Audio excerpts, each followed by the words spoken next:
to welcome to this session. Today is March 25, 2024.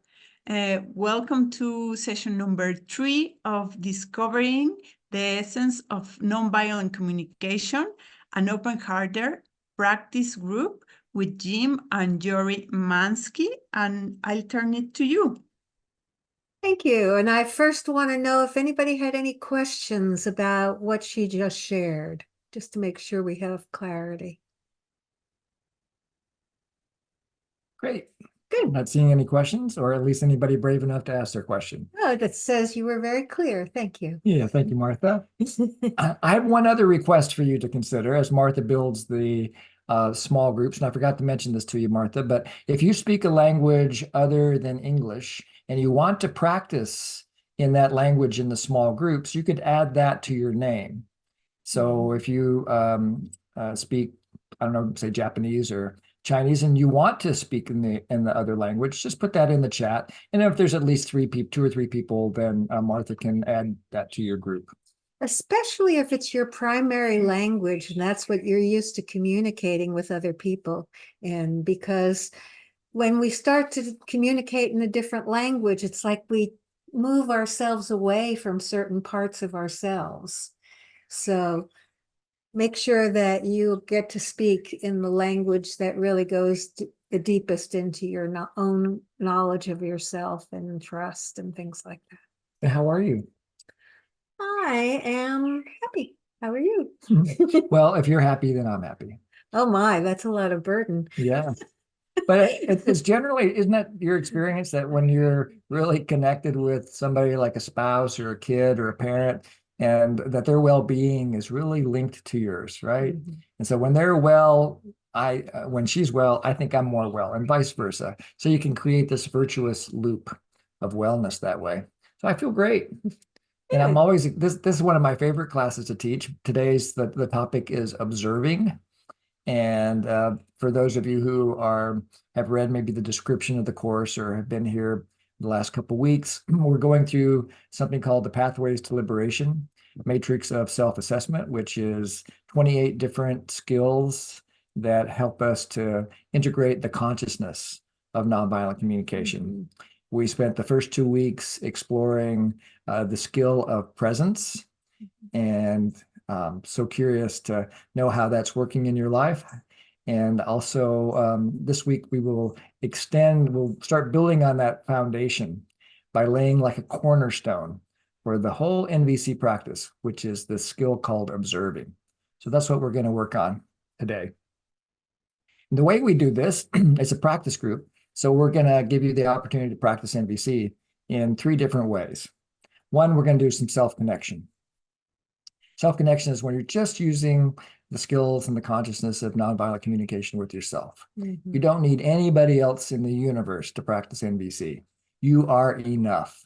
Mm-hmm. And your relationship with yourself is so important. And secondly, you take yourself with you wherever you go relationally. Mm-hmm. And so the other 2 main foundational skills and practices of NVC are empathy, which is the listening part of NVC, and honesty, which is the speaking part of NVC. So we'll get a chance to do all 3 of those practices today in various forms. We also get to watch some really fun videos today, and then to get your reactions and responses to them. Mm-hmm. So that's kind of the plan. And I want to thank you all for joining us. I have this sense that when we go through all of this together, it'll deepen our sense of connection, not only with ourselves, but each other. So thank you for being here. Amen. Joy and I have been teaching or practicing NVC for 24 years this year. And even though we're kind of going through the basics, I learn something every time we do this. I watch Marshall videos to prepare sometimes, and I read the book, and I do some writing and thinking. And so I'm constantly learning just like you. Yeah. And not only that, every day of my life, I'm learning because I live with somebody else, other people besides Jim, but still, just like you, every day we're learning something from the people around us. Yeah, believe me, I'm her greatest teacher. Okay, so as he is mine. Let's start with a self-connection exercise. And if you have the I guess I capacity, am. if you have the capacity to move your body, this exercise is best done with you taking a little walk. We're going to take a walk for 5 minutes. And during that walk, I want you to just observe. So I want you to walk as if the only task you have is to look at what you see in your environment, listen to your environment, maybe touch something that's in your environment. I'm lucky enough to have a wife next to me, so I can touch her hair, for example, or touch the smoothness of the tabletop where our computer's sitting.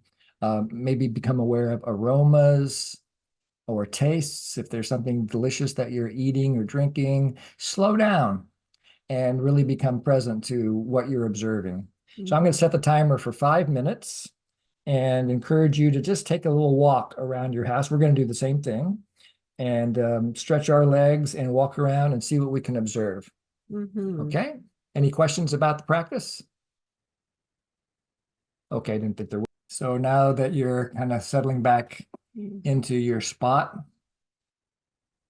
invite you just to be present with your experience as you make this transition. I find it helpful just to close my eyes, rest for a moment, do nothing.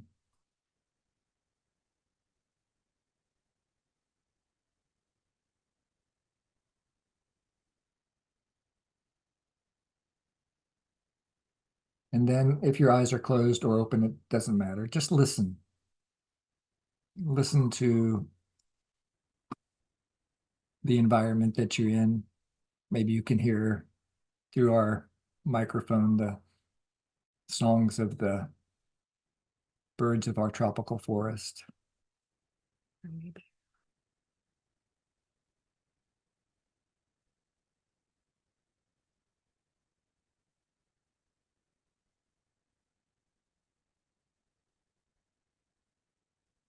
So clearly, if you're able to do that, you're present. So this presence then opens up the possibility for observing, for hearing, for listening, for seeing, smelling, tasting, touching.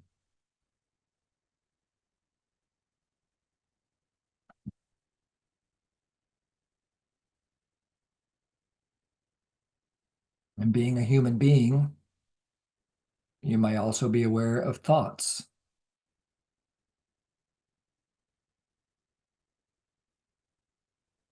Human beings are sapient.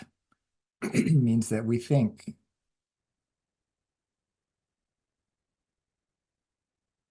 We can become aware of thinking. You may also be aware of sensations in your body.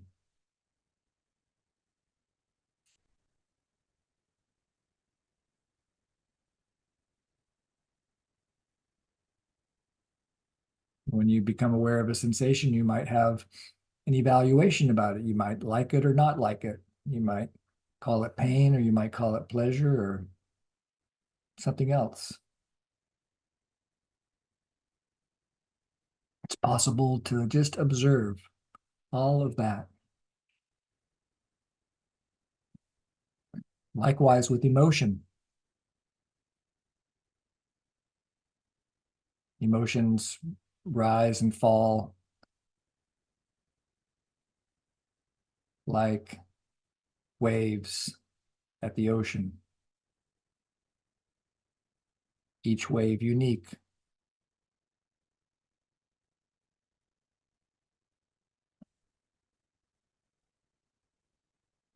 You may also be aware of your needs.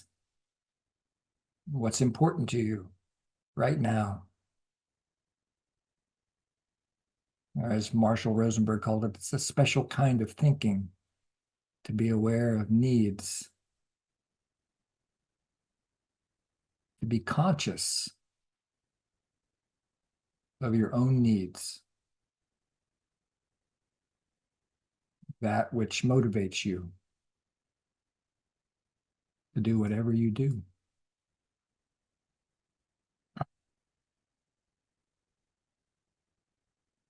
You may also be aware of wishes, requests that come up for you.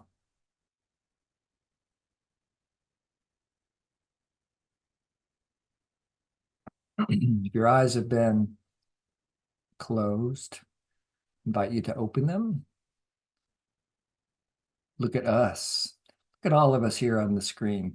Got 3 screens worth of human beings here today. 111 of us at least. Some of us have 2 people per screen.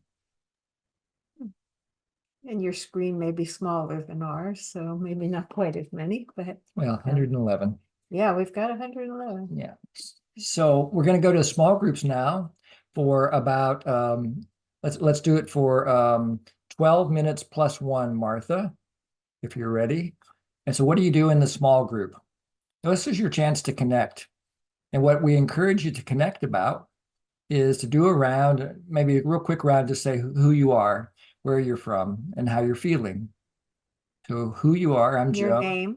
Who you are, I'm Jim. I'm from Maui, and I'm feeling curious, whatever it is. So just a very brief round. And then in the second round, talk about your experience of the class so far. What did you notice? What, especially about this first exercise around observing when we invited you to take a walk around the house or around wherever you were? What was that like for you to just slow down and take a observing walk with intention? And everybody will have about 3 or 4 minutes to share. So keep track of the time to make sure everybody has an opportunity to share. So support each other. Maybe have a timekeeper or something like that to say, hey, that's been 3 minutes. Someone else like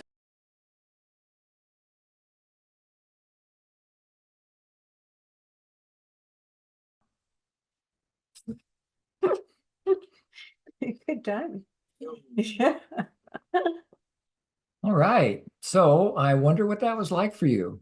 So I'd like to hear from maybe 4 people, 4 or 5 people, just to get a flavor of how the class is going for you. Any feedback that you have for us, what you're enjoying and maybe what you're not enjoying. Open to hearing any kind of feedback you have. And so you can do what Salil is modeling and Saud to just raise your hand and then we'll call on you. So Salil. Hello, Jim and Jory and everybody else. This morning was really exciting for me. I got to connect with Fumiko, whom I met in Bali IIT, and it was instant celebration of that. And it's also a celebration about what happened last week, about me becoming a certificate candidate under Jim. So that's another celebration that I shared with Fumiko, and we were about the observation. I was really deep into this exercise for the first time in a long time. I went around my garden, touched the plants, looked at the flowers, and that led me to instant connection with the nature that I enjoy. So thank you. Thank you. I wish I was there walking with you, Salil. Thank you. And Saud, am I saying it correctly this week? Great. Yes, I noticed that towards the end of the breakout, I got into a conflict. And as I came back here, I noticed the activation. And it sort of baffles me of how easy it is to lose presence and go into, oh, Yeah. just wanted to name that.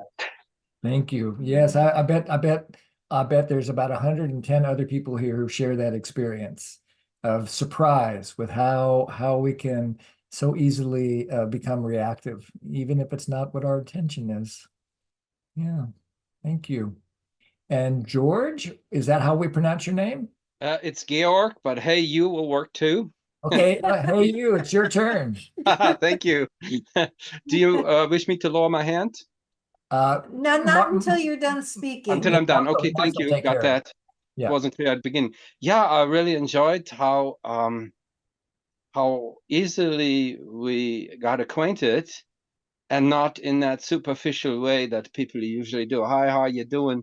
It was much deeper and so wonderful to connect at a heart level in a more meaningful way by hearing what's alive for the others and to be heard for what is alive for me. And I thoroughly enjoyed it. And that's what I wanted to say. Thank you for allowing me to express that. I appreciate Thank you for expressing. Absolutely. Thank you for sharing. And Sarah. Where'd you go? You disappeared. Are you there, If you Sarah? want to speak, put your hand back up.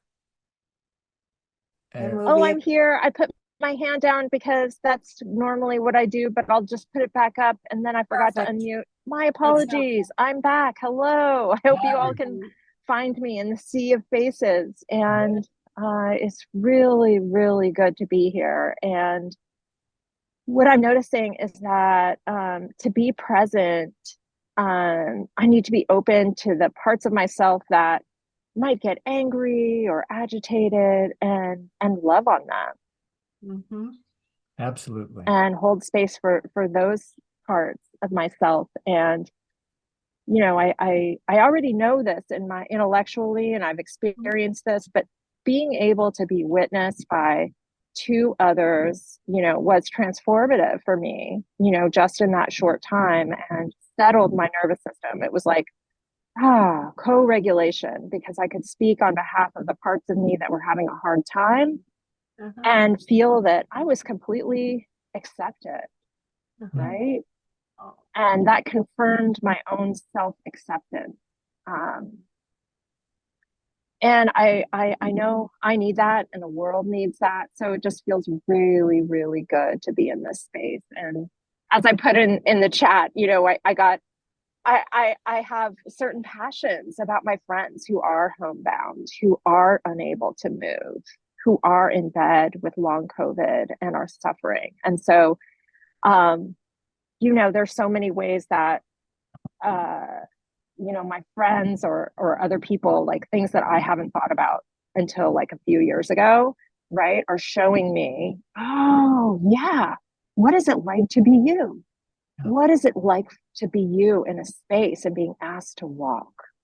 You know, so I'm waking up to that, and I'm hoping, you know, I felt the need to share that. So thank you for hearing me, and thank you for my small breakout group.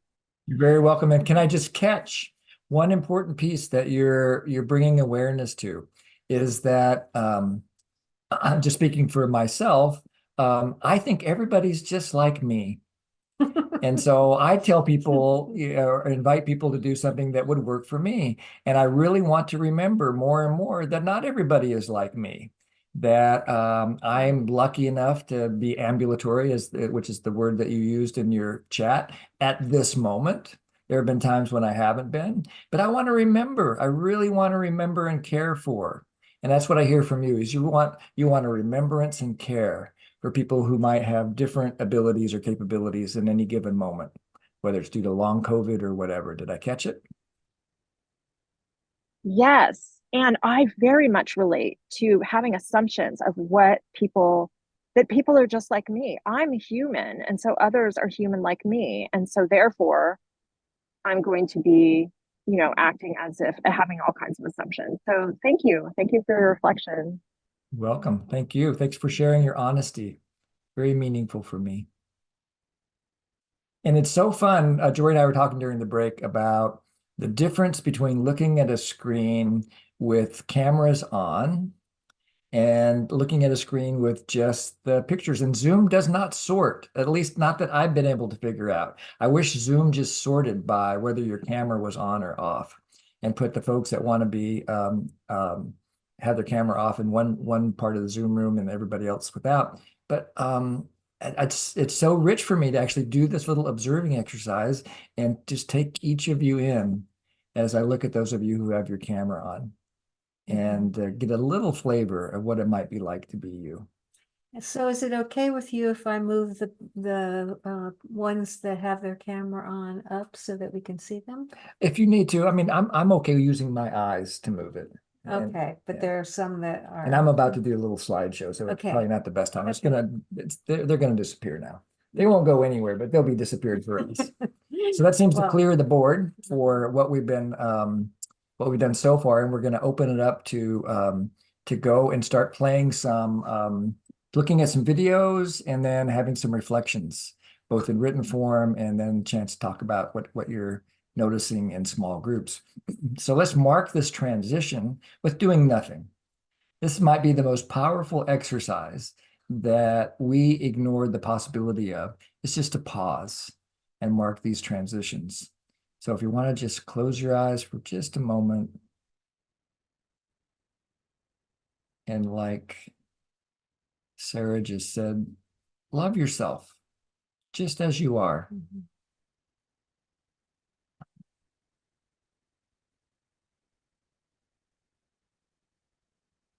Honor and accept that you're having your own unique human experience.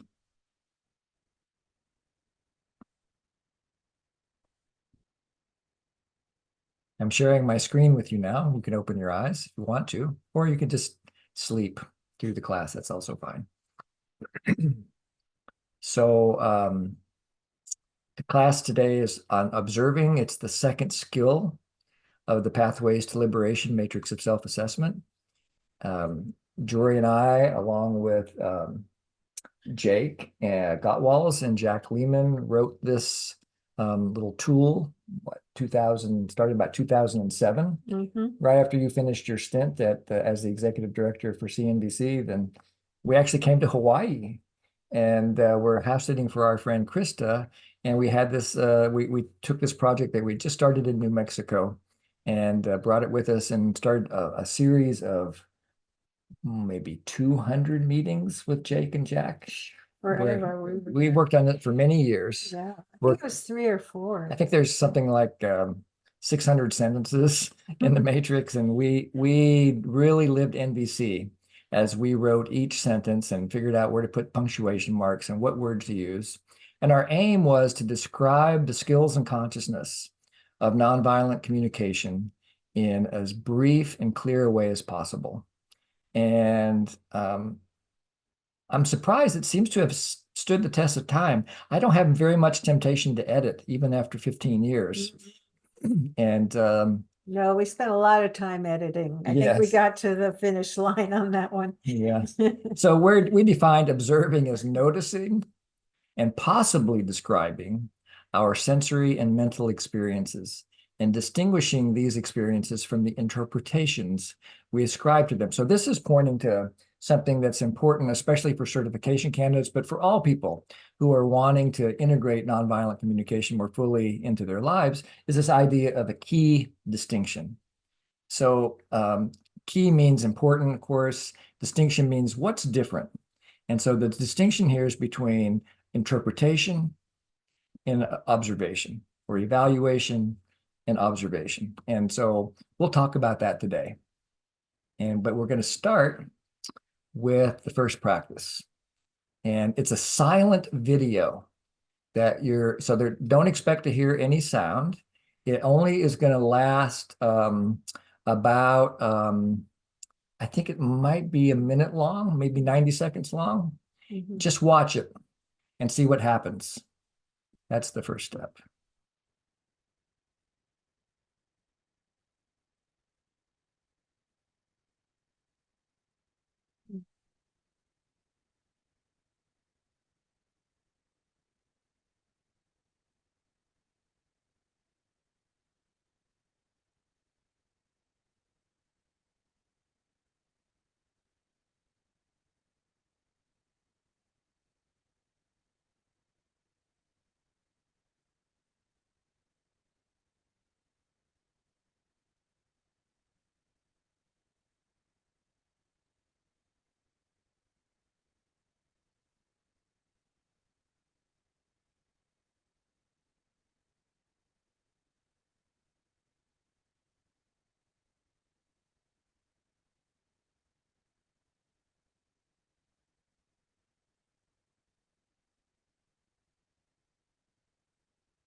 So write down what you saw. Spend 5 minutes to describe what did you see. Find a good place to pause your writing, your reflections.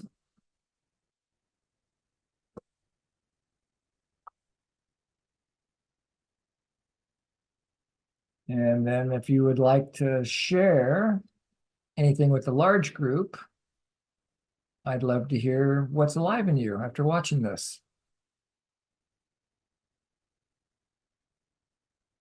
And writing about it. Leanne.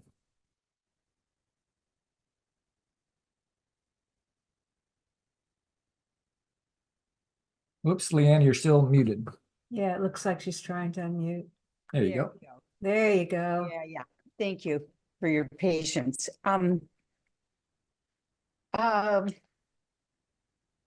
Well, I noticed while I was watching that, I was trying to do two things at once. I was trying to watch and remember the order of action. And I was struggling with myself not to anthropomorphize those shapes and assign feelings and motives to what was going on.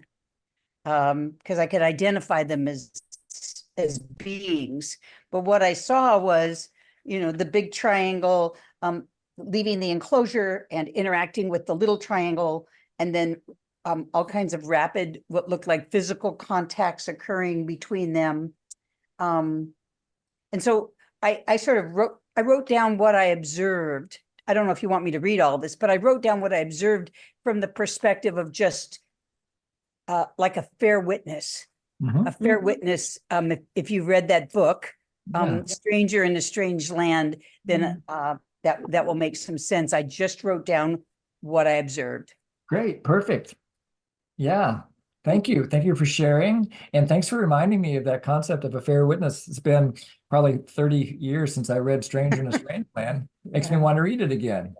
Okay, thank you, Leanne. Hey, you get to go next. This is Georg, also known as Hey You. Thank you.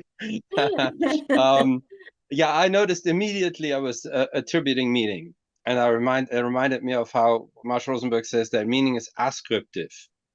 Yeah, so that we overlay meaning onto our world. And then I said, well, if I want to go back and make a pure observation, rather than all the interpretive overlay of the story that I told myself about aggression and response, and the one unmoving shape being a room, then I said, okay, what am I really seeing? I said, I'm seeing a one unmoving shape that changes shape when coming close to the shapes that change position on the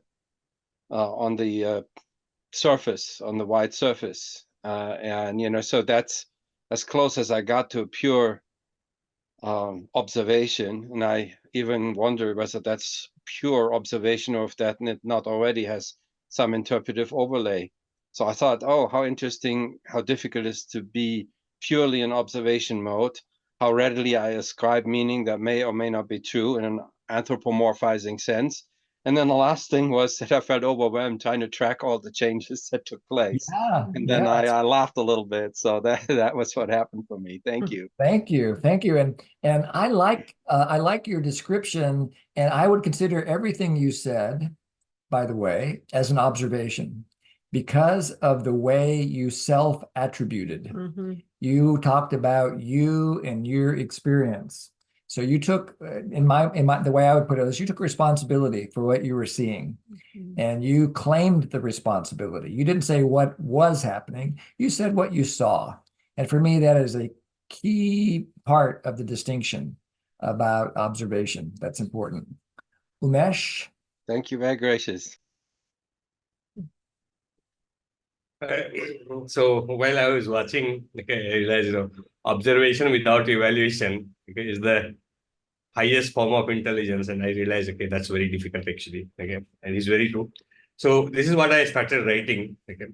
An animation, a rectangle with one edge opening halfway, three shapes, two triangles and a circle, and their movement. The three shapes move.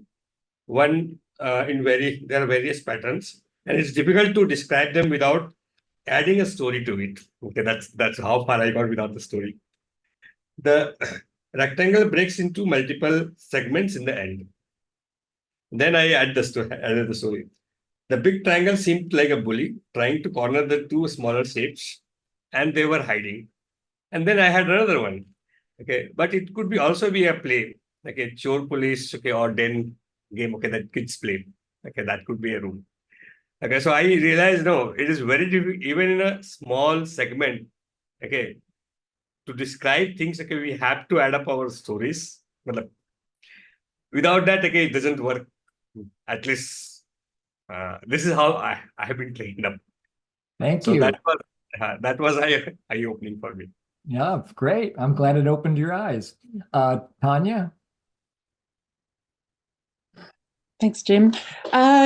Yeah, I'm Tanya from Perth in Western Australia. I noticed that it took me so much time and focus to make clear observations. I didn't even get to the part of describing that there were multiple shapes on the screen.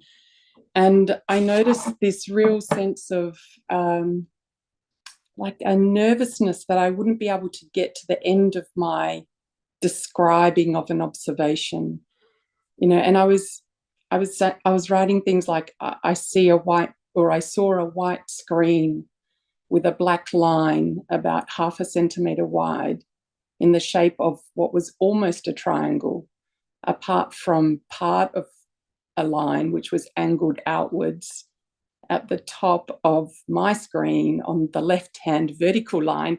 And I was just going, oh my God, I'm never going to get to the end of this story. And this real urge to get ahead and shortcut. And how can I shortcut this observation so that I can get it out? And I find that in life as well. Where do I find the shortcuts in an observation? Yes, beautiful, beautiful. Where's the briefest way that I can connect? So I can give just enough information to create a quality of connection that you're looking for. It's a great question to hold on to and allow it to unfold. And Benedict? Yeah, I was surprised how hard it was when I was watching, to just watch it as triangles moving and a circle, not to see. I mean, of course, with my mind, I was telling myself, it's only a triangle that is moved and there is no meaning. But a part of me was, is beating up this guy. And I could make the difference, but it was really hard. And when I wrote the story, I was factual. But at the same time, I struggled. It was hard to just write, I saw 2 triangles, a bigger one, a smaller one, and a round one, and one is a circle and a circle. And so it's super interesting, because it's obviously just triangles and stuff. And still there's this struggle in the head. It's super humbling, I think. Very, very humbling. Yeah. That's my experience as well. That Marshall paraphrased Krishnamurti in his book. And the paraphrase was something like the ability to keep observation separate from evaluation is the highest form of human intelligence. And every time I think about that quote, I realize how low on the intelligence scale I am. That's really the measurement. Thanks, Benedict. And Cheryl? Hi, I appreciate this activity. I've watched this video several times in different contexts for different purposes. And so this time I just tried to sit with it in kind of an open sense and focus on observation. And I felt the stories coming to my mind and the meaning making trying to activate. And I found when I went to write, I couldn't remember what I had seen, what I observed. And I thought, I wonder the power of narrative, the gift of narrative is allowing us to create meaning, but also to remember. We without the story, how do we remember? We can't possibly observe, like we just said, we can't possibly observe everything. We don't observe everything. Our brains are limited in what we observe. We only observe what our story is shedding light on. And so I hear the quote about separating judgment and observation. I wonder about the tendency then to demonize or judge narrative and the function of narrative as part of our human experience. That story making is not in itself a bad thing, that we are made to create stories and to find meaning in that. I wonder if it's an awareness of what the function the story is giving for us, and a way to re-story or re-narrate things in a way that lets go of some of the judgment and maintains openness to connection. So I'm maybe confusing things a little bit, but Clear as a have bell. comments about that. Clear as a bell Yeah. to me, and you're bringing up, I think, a really vital piece about this. Is I would never want anyone to get the idea that there was anything wrong with evaluation or making meaning or even making a moral judgment. There's nothing wrong with any of that. It is what human beings do. And I really liked your insight that by making a story, it supports our memory. That memory is very much related to meaning making. So I see 3 more hands. So please keep your comments as brief as possible. And then we'll go back and say a little bit more about where this came from and then do the next exercise. So Patty, then Asta, then Linda. Patty? I think the one of the benefits of this exercise was, as a lot of people describe, noting, am I just purely observing or am I interpreting? But I thought what was interesting is when I wrote things like 2 triangles, 1 circle, a rectangular room-like, and even saying room gave it a judgment. But what I noticed is one of the things I saw as I was watching it in real time was I thought the door closed and the person could not get out, or the person. See, I'm already giving it the shape could not get out. And then I saw the door could open.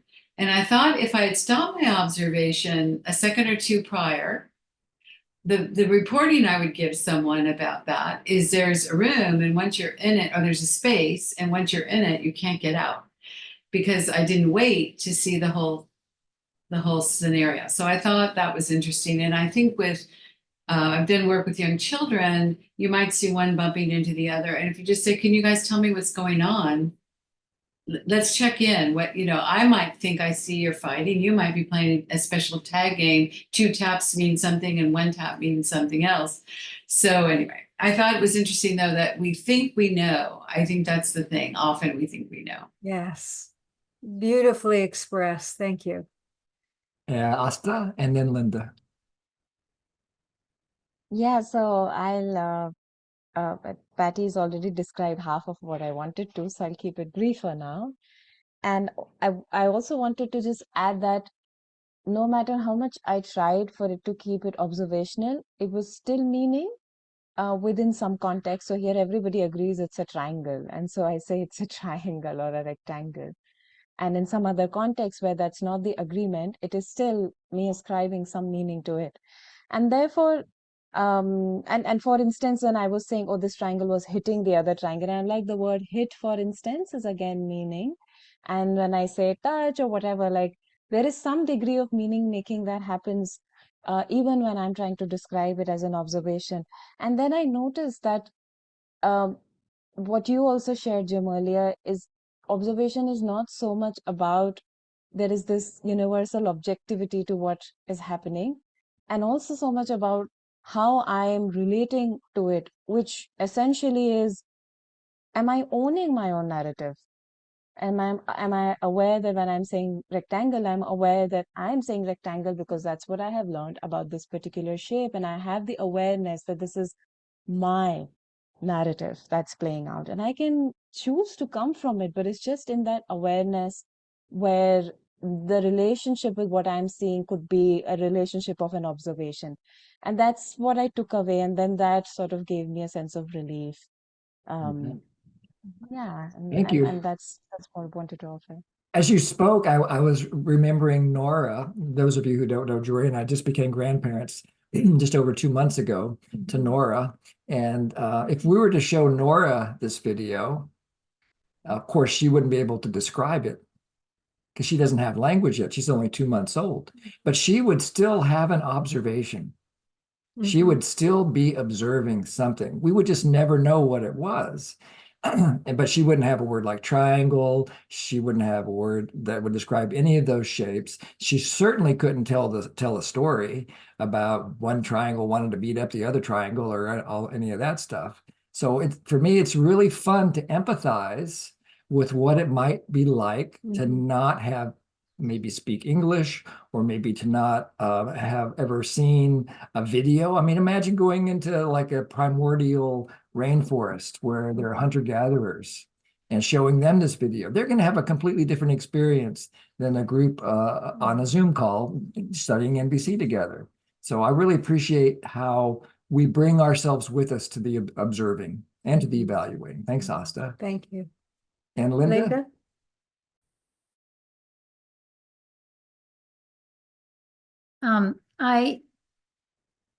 I'm sort of on the same wavelength, I think, as the last two.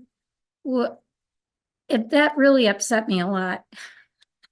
And I totally saw it from my own experience, and it was a little traumatizing.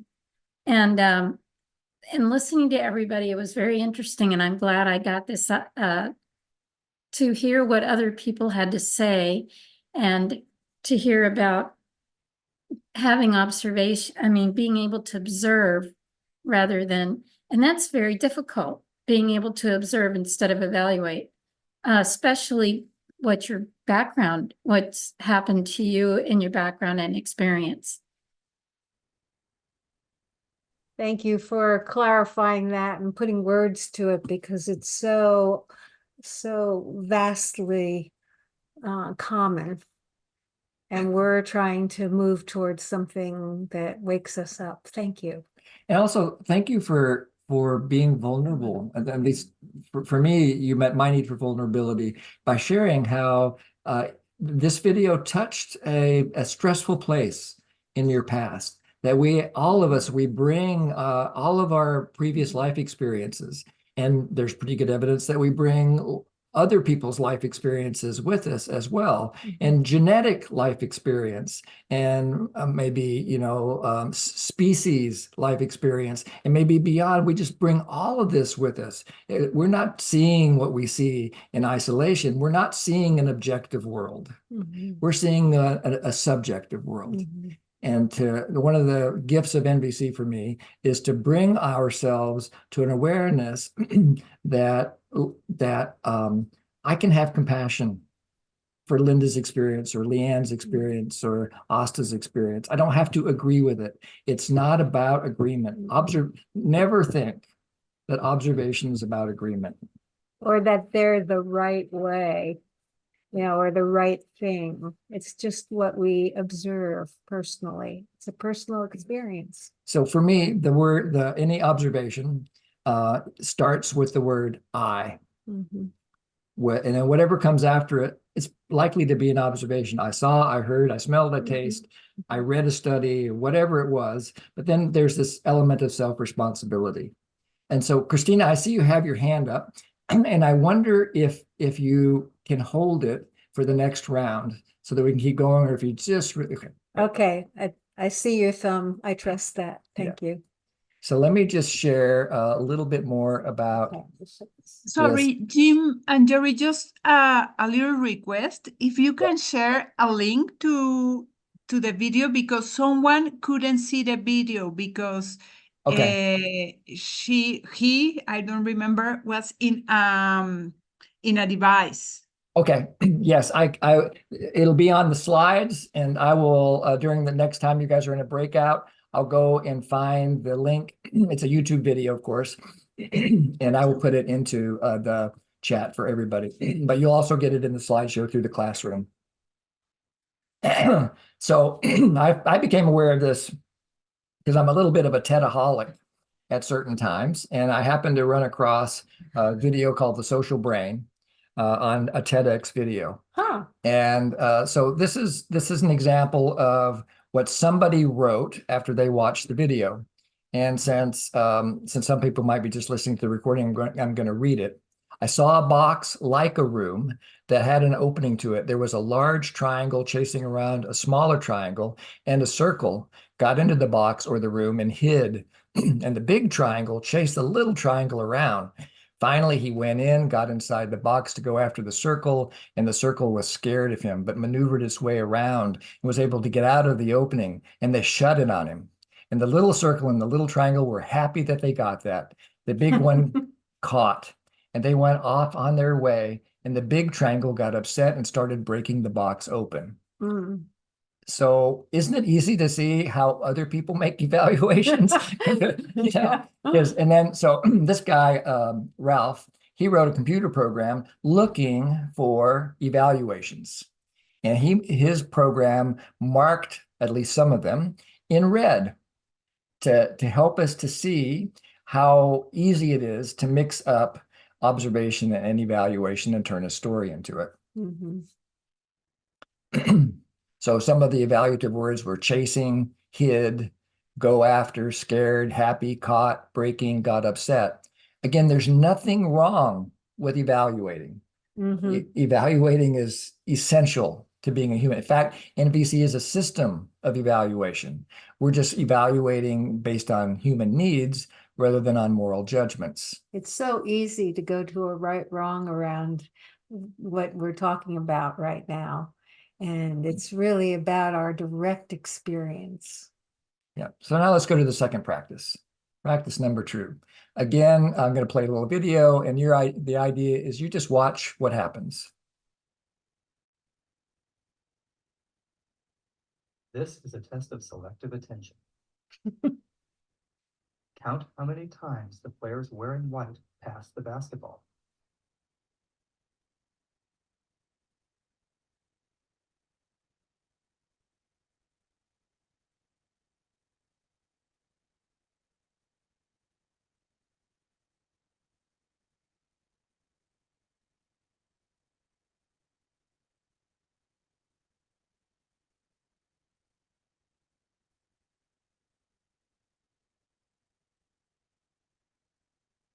How many passes did you count? The correct answer is 15 passes. But did you see the gorilla?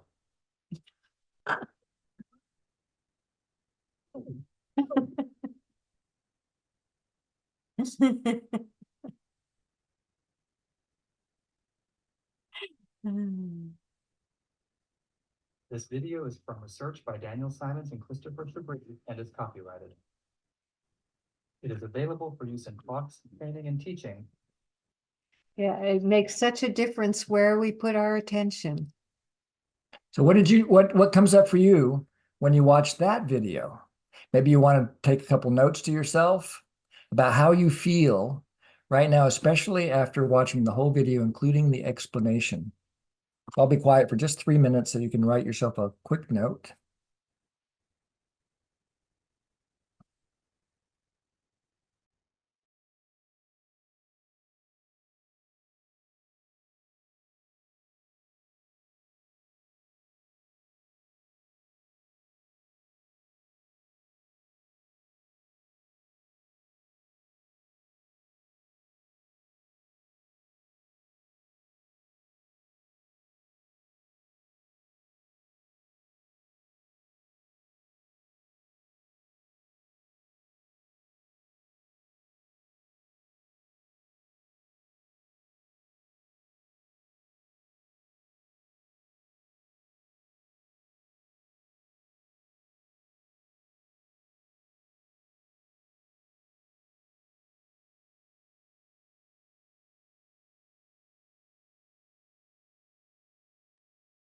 Jim, I think you're on mute. Yeah, I'm just waiting for a couple minutes. Joy and I Are chatting while Chatting. we were waiting for you. we're debriefing. Yeah. About 30 more seconds.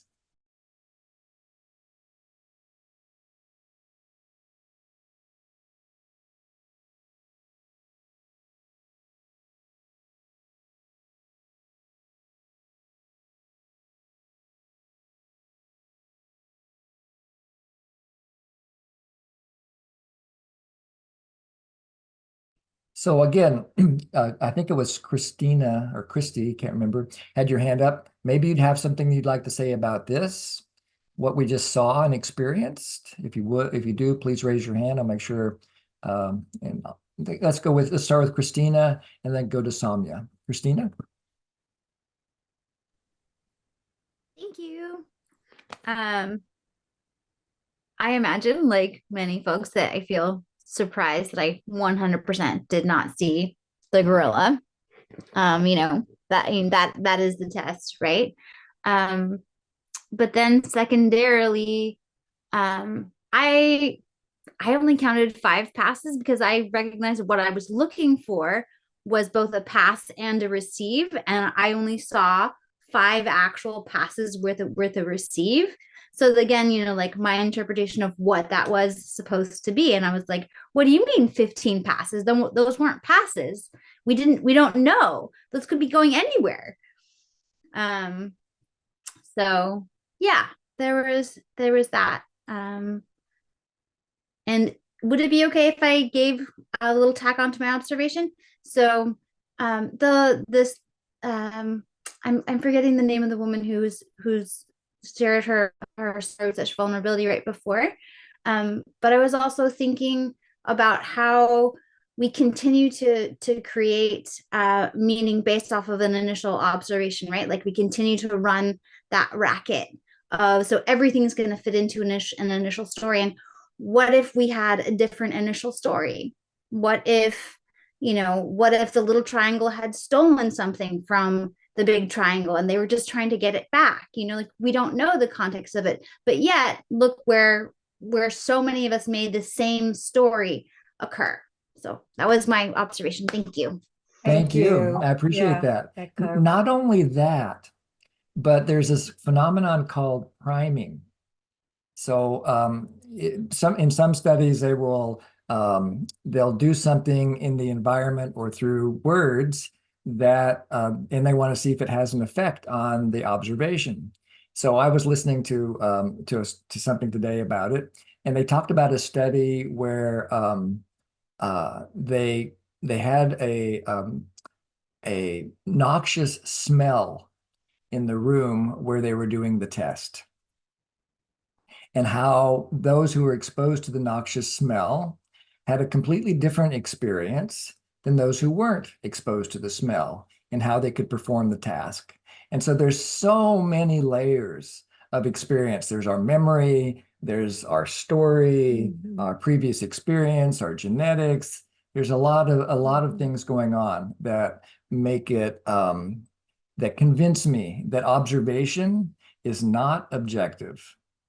It's subjective. And that if we want to use the skill of observing to connect, we remember that. And we say, oh, so for you, and then if we want to reflect the observation, then it's much more likely to lead to connection than if I say, but for me, and then I try to correct you about what actually happened from the right point of view, which is always going to be my point of view. So anyway, thank you for bringing that up. And Samya, then Martha. Thank you. So with what you said about observations being subjective, and even what Asta said earlier about our context influencing how we observe things, it just made me think of people, like folks who have disabilities, who are not able to, let's say, see a video or hear something. And then we have folks who work in disability inclusion, where, let's say, I'm a scribe, or I'm someone who is translating or adding subtitles. And I just thought, if I were to describe the video of the ball and the rectangle, the first one, to someone who can't see, like, how am I going to do justice to it? Like, it's such a big responsibility. And how am I going to be like objective in my observations? Because even what that participant, the control participant wrote, that person used the word him, he, him to describe the objects. And I thought, where did gender come from? Like, these are objects, but somehow that participant had assigned gender to that. So it just made me think that if I were to describe this video to someone who can't see, it felt like such a big responsibility. And the thing of how can I do justice to it and be objective in my observation. Thank you. Thanks for Thank sharing you. that. I'm really touched by the responsibility that you talked about if your task is to describe for somebody who has different sensory capabilities than you or whatever, what a big responsibility that is. I'm really touched by that. Martha, then Tanya, then we'll finish with Anya and go to the next exercise. And then Monica. Go ahead, Martha. We have in the chat a message for Chandana. Please, would you explain more about observation is not an agreement? Thank you. And another one for Tammy. So full of compassion. Thank you. Yeah, so the worst mediation that I think you and I ever did was between two very experienced NVC practitioners. And so they were both at the level, they weren't certified trainers, but they were at the level of a certified trainer in my evaluation. And what made it the worst mediation was they spent the whole time trying to convince the other person that their observation of what had happened was correct. And that there was this demand, apparent demand, that the other person agree before they could move forward with any kind of an agreement. Really? Remember that one, Yes, right? I do. And so that was like what really created clarity for me, that if I'm going to live NVC, my intention is to connect, not to agree, not to agree, not to correct. It's about connection. Being present with that person, not trying to get your own point across. So for some reason, our skills as mediators just fell that day. We could not seem to communicate that. Oh, so for you, this happened, and for you, that happened. Now, can we just use that as a foundation that you both had these two different experiences? It's happened dozens of times since, but it was a very painful lesson for us in that moment. So that's why that was what really clarified for me. It's not about agreement. Other than maybe the closest thing to agreement is we agree that we see or hear different things. Yeah, and then the article that I'll put into the classroom this week, there's a story about another time when Jory and I got entangled because of green chili stew. And so you can see how these assumptions can get in the way, and our habits can get in the way. Tanya, and then Anya, and then Monica. I have come to the opinion that observation, one of the things that one of the gifts of observation is that it can bring us into the present, so that when we are caught up in our traumatic response, which comes from the past, that making an observation as best we can, not necessarily making a wonderful, perfect observation, but an observation, it brings us into the present, and it gives us a chance, gives our body a chance to relax, and for our mind to come here with the person or people that are here with me now, not the people and the things in the past that created that traumatic response. That, to me, is the blessing of an observation. And I'm so glad you brought up observation is not an agreement.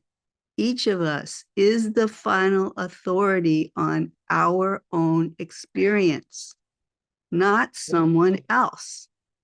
And empathy is what? What does Martha say empathy is? a respectful understanding of what someone is experiencing. So all those things just came just flooding up for me when we were talking about observation. Did I see the gorilla? Not the first time I've seen that video. Does that matter? Not really. Yeah. Thank you. Thank you, you. Tanya. Very clarifies. Anya, then Monica. Hi there, it's Anaya. No, sorry. No worries. So it's so interesting for me because I was a teacher and I worked with kinder through 8th graders for 8 years full time. And so I'm not going to lie, I counted 15, got the 15 passes and totally noticed the gorilla, right? So, and what I realized is that I had already put on my teacher hat from the first video because my brain went to, oh, I'm going to do this like it's directions. So you just have to kind of follow it and it's really clear and not personal. So I think I'd already put on that hat. But the woman who spoke before me, it was actually such a lead into, it made me realize that when you're with kids, there's a certain, you are in the moment. You have to be present because you're tracking 20 to 30 of them and you're just like, anyway, so it just made me realize that you, I don't know, you seem to, when you're with kids, there's something different that keeps you in that moment. I used to complain about, I just spent 8 hours being patient and kind. I just need a break, you know? And I think that's part of awareness and observation is that when you care, you do tend to notice. So with my students, I really cared. So I was paying attention a lot, you know? So take off that hat and see what else I learned. Thank you. Thank And you. I'm very impressed that you counted 15 passes and Yeah. saw the gorilla. That's something Well, to aspire to. Kindergartners and 8th graders, that's why I pay attention because they're the extreme of what you have to watch for. Plenty of gorillas in the room. Yes, yes. Thank you, Monica. Thank you. Hi, so I belong to the group that when originally saw that video many years ago, I was shocked because I did not see the gorilla. So now it's just like a jolly time when I watch the video because I already know, right? I have a couple questions to help me clarify this observation business. So when I was describing in my mind, I was doing it mentally. I was thinking, you know, the big triangle moving along the screen to the right, and then there's a rectangle, and then, you know, so now I was not using the word I. And I just want to give an example very simply, like, let's say a large triangle moved from left to right on the screen. Let's say that's all we are looking at, because you just said that observation is subjective. It was a little confusing to me because my understanding of observation is that is especially for physical things like this, right? I'm not talking about the world of ideas and that could be objective, and that that there's is not up for interpretation, and that's what makes it an observation. So that I wanted to ask you to clarify for me what you meant by observation is subjective. And also when I was describing in my mind what happened with the triangle and stuff, I was saying the triangle this and the rectangle on the side, or the sidebar of the rectangle. I didn't say I saw. I felt that would be meaningless because that's just what's happening, kind of thing. So yeah, so that was my understanding. Observation is as objective as possible, as objective as we can. Interpretation is what's the subjective aspect. So yeah, it makes sense to me that I want to be as objective as possible. And the way that I can make it as objective as possible is by owning my subjectivity. And I think this is going to be vital in the age of AI, because now we're already starting to see videos and pictures of people that purport to show reality, an objective reality, but it's clearly created by a computer. Once somebody who knows what they're doing analyzes the video or so forth. So all I can ever say about a video that I watch is I saw a video on YouTube, and what I saw was this. And then what did you see? So that's a whole NVC conversation right there. I saw a video, maybe I felt this about it. It touched these particular needs. What did it touch in you? And now we can connect. So that's kind of where I'm aiming for with this idea of subjectivity, that I want to be self-responsible for what I see, hear, smell, taste, touch, and think. Does that make sense to you? Yeah, and now I understand, because that's a more complex scenario. I was just thinking of a simple triangle shape moving across the screen, and I'm like, can we all agree that that's yeah? So there's such thing as, but in a more complex scenario, I can see what you're saying, that yeah, to take responsibility for how we are experiencing or sensing what we're seeing, and understanding that's not the ultimate reality, right? So it's just subjective. Yeah. Exactly. In fact, if we were actually to go to the most objective observation about that first video, is it was pixels on the screen being converted into bits and bytes on a computer, transmitted through the internet and reinterpreted from one computer to another, blah, blah, blah, blah. I mean, you have to get down to the quantum level, really, to really get objective, it seems. So going with what I saw seems to be clear enough for me, and to own what I see. Yeah. Thank you, Monica. I appreciate that. Thank you. And Georg, then we'll go. Yeah, and even scarier question to me is that is being explored. Am I merely an avatar in a simulation? So who am I? Yeah, great To question. take it as a direction. Yeah. Just food for thought and reflection. Thank you. You're my kind of guy, Georg. We should watch the 3-body problem together starting tonight. All right. Let's see here. One last little exercise to do here. Oh, by the way, Martha, I sent you an email because my chat function is not working for some reason. So my ability to keep my promise, I know every time I try to send something, it says my message is too big, even if it just has one letter. So there's something weird going on there. So I'm going to share one more screen, and I want you to just use your skill of observation with your eyes and notice what you see.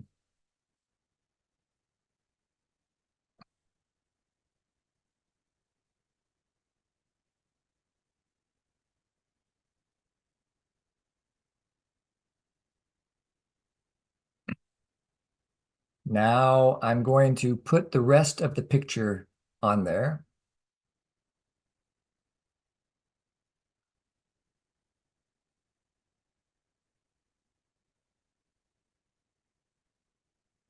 And now go back to the first one again.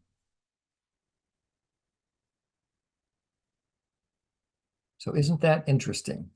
What the brain wants to do is fill in the blanks. And if we don't have blanks,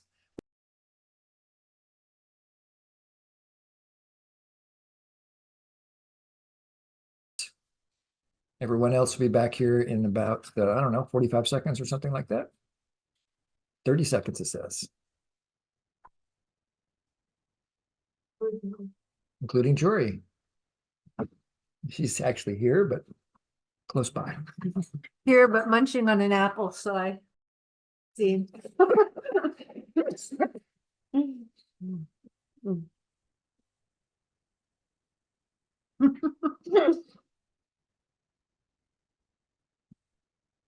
I see Yana is here, and Nell. I almost did the Laurel and Yanni video today. It's in the notes that'll be on the slideshow, so you can play around with that one if you missed that craze a few years ago. The Laurel and Yanni video. So anyway, welcome back. We have about 8 minutes left, and I want to kind of tie up some loose ends here. For one thing, I want to just tell you how much I enjoy reading the chat. While you guys are in your group, we get to read the chat. And there's one in particular here that I really want to savor. If I can find it again.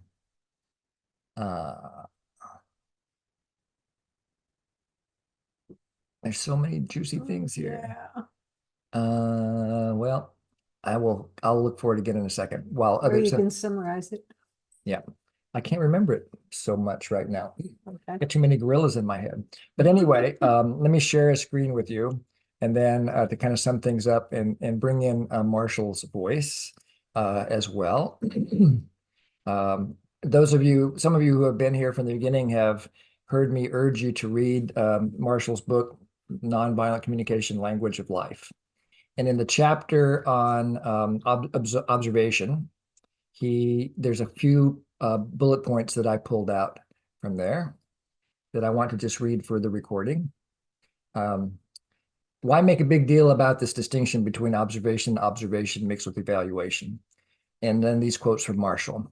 When we combine observation with evaluation, we decrease the likelihood that others will hear our intended message. Instead, they are apt to hear criticism and thus resist what we are saying. NVC does not mandate that we remain completely objective and refrain from evaluating. It only requires that we maintain a separation between our observations and our evaluations. NVC is a process language that discourages static generalizations. Instead, evaluations are to be based on observations specific to time and context. For most of us, it's difficult to make observations of people and their behavior that are free of judgment, criticism, or other forms of analysis. And then finally, and this I think is a really, really critical thing for those of us who speak English as our primary language and many other languages that have the verb to be. Because when we have the verb to be, it's very easy to turn a process into into an event. And that makes keeping this distinction clear very, very difficult. And I was very amused that Marshall used my name, although I didn't know Marshall when he wrote the book, that Jim's looks don't appeal to me. The point being that he didn't say Jim is ugly. He didn't use the verb to be, and he took responsibility. It's a language of self-responsibility. Jim's looks don't appeal to me. And so the clarity for me is that attribution or self-responsibility are elements of making clear observation separate from evaluation. And again, you'll all get copies of this in the classroom. What comes up for you about today's class?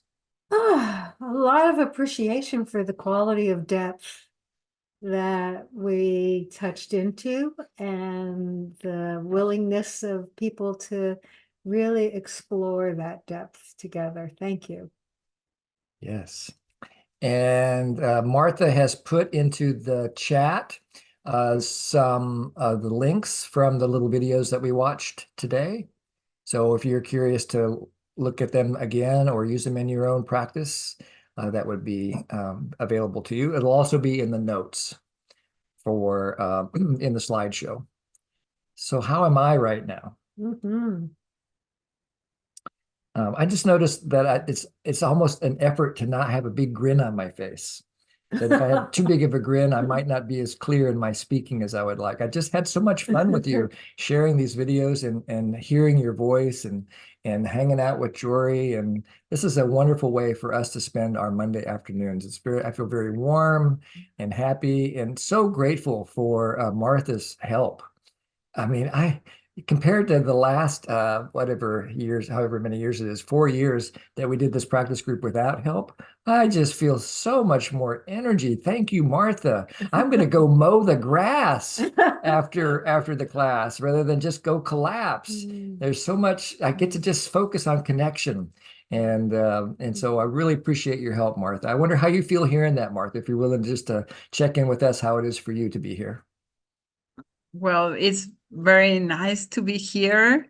I feel so inspired and I feel super happy to help, to bring anything I can, and super happy to hear that I'm helping to you. Thank you. You're very welcome. And we have 2 hands up, and then Martha's going to make a couple of breakout rooms for you.